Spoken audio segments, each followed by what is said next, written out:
Right, come with me for the grand tour. It's only £1.50 to get in here, and you will get lost. As you can see, it's a gigantic mansion.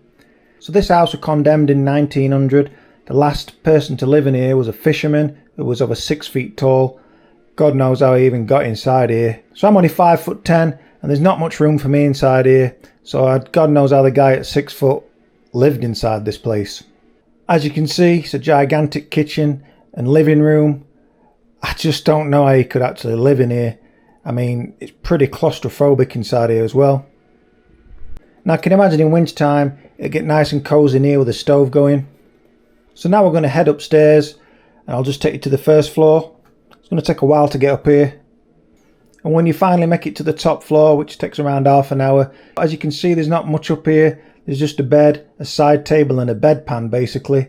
And again, that guy at 6 foot, I just don't know how he got up and down here. Like I said, I'm 5'10", and it's a really tight crawl space, to be honest, to get up these stairs. And I'm just heading back downstairs now. As you can see, you can't have a gang of people inside this house. Probably comfortably you can get one person upstairs while seating 2 people downstairs. But again, not much living space, as you can see. So, I hope you enjoyed the grand tour of the biggest mansion in the world. Not really much to film inside there, just 2 floors and a ladder basically. So that's the grand tour of the mansion completed. Do stay tuned to the channel, because about 500 metres to the left of this small house is Conwy Castle.